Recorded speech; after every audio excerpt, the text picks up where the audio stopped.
எல்லாரையும் உணர்ச்சி இல்லாமல் ஆக்கிட்டார். இதுதான் விஷயம். அவர் தனிச்சு நிற்கிறது தமிழருக்கோ தமிழ் நலனுக்கோ எந்த பயனும் இல்லைன்றது அந்த கட்சியில் இருந்த எனக்கு நல்லாவே தெரியும். இனியும் அந்த கட்சி வந்து ஆட்சி பிடிக்கும், 234 தொகுதியிலும் அவர் நிற்பாராம், 234 தொகுதியிலையும் ஜெயிச்சிருவாராம், அவர் சிஎம் ஆகிடுவாராம். இதெல்லாம் நடக்கிற கதையா இது? இன்னும் எவ்வளோ காலம் அண்ணன் ஓடிடுவார்னு நினைக்கிறீங்க? மிஞ்சி போனால் இன்னும் ஒரு 5 ஆண்டு காலம் ஓடிடுவாரா? வேறப்பா வேணா நின்றுட்டு இருக்கலாம், இன்னும் ஒரு 5 ஆண்டு காலம் ஓடுவாரா? அவருக்கும் வயது முதிர்ச்சி வருது.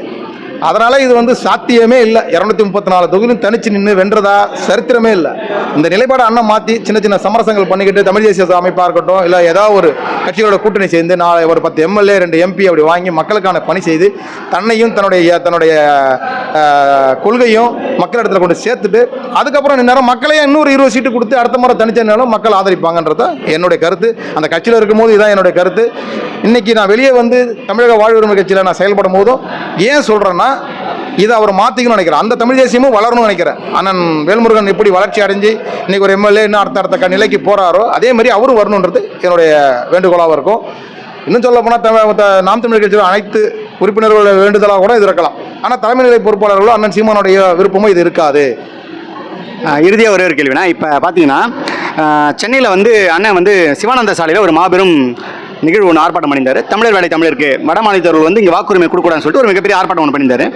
அந்த ஆர்ப்பாட்டம் முடிஞ்சு வர வழியில் ஒரு தம்பிக்கு ஒரு ஆக்சிடென்ட் ஆகிடுச்சு. அதுக்கப்புறம் அது வந்து அண்ணன் வந்து நிதி உதவி கொடுத்து நேரில் வந்து ஃபோன் பண்ணி பேசியிருந்தார். இது வந்து இப்போ 2 நாள் மணி நடந்த விஷயம். இதை ஏன் இந்த கேள்வி உங்ககிட்ட கேட்குறேன்னா, இப்போ தமிழக வெற்றி கழகத்தில் சார்ந்த பவுன்சர் வந்து தூக்கி போட்டாங்க அப்படின்ட்டு இன்றைக்கி சோஷியல் மீடியாவில் பேசக்கூடிய ஒரு விஷயமா இருக்குது. ஆனால் அதே வந்து நீங்கள் பார்த்தீங்கன்னா நாம் தமிழ் கட்சியில் ஒரு பொது மேடையில் ஒரு தலைவரை இறங்கி போய் ஒரு கட்சி தொண்டர் அடிக்கிறார். அது ஒரு வித ஸ்ட்ராட்டஜியாக இருக்குது. தான் ரசிகர் வந்து தான் விஜய் கிட்ட போய் நின்று பார்க்குறப்ப தூக்கி போகிற ஒரு ஸ்ட்ராட்டஜி ஒன்று இருக்குது.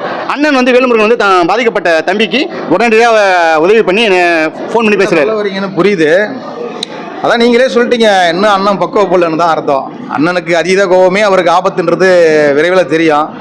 இறங்கி விறுவிறுன்னு போய் யாரையா அடிப்பாரு, சொந்த கட்சிக்காரன் பலார்னு அரைஞ்சிட்டாரு. பார்த்தா எனக்கு அடி விழுந்த மாதிரி இருந்தது. அது ஏன் செஞ்சாருன்னு தெரில. அது அண்ணன் ஏதோ செஞ்சிட்டாரு. அடி வாங்கினவருக்கு தான் வெளிச்சம். அது என்ன அடியாக விழுந்ததா என்னன்னு அது நான் நகைப்பாக தான் பார்க்குறேன். வேறு ஒன்றும் அதில் கருத்து சொல்ல விரும்பலை.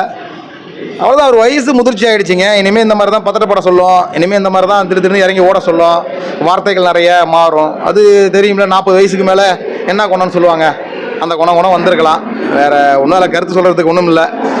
நாம் இனிமேல் தமிழக வாழ்வுரிமை கட்சி நாங்கள் இனிமேல் எங்கே போகிறோம், 2026 இலக்கு நோக்கி பயணிச்சுட்டு இருக்கோம். அங்கங்கே இணைப்பு இருக்குது. அதை நோக்கி அடுத்தது நம்ம இன்னும் மக்கள் பணியில் இன்னும் எப்படி சிறப்பாக செய்ய முடியுன்றது தான் நோக்கமாக இருக்குது. மற்ற நாம் தமிழ் கட்சியை பற்றி நம்ம பேசணும்னா பேசிக்கிட்டே இருக்கலாம். அது அவசியமற்றதுன்னு நினைக்கிறேன் நான். சரி, நான் உங்கள்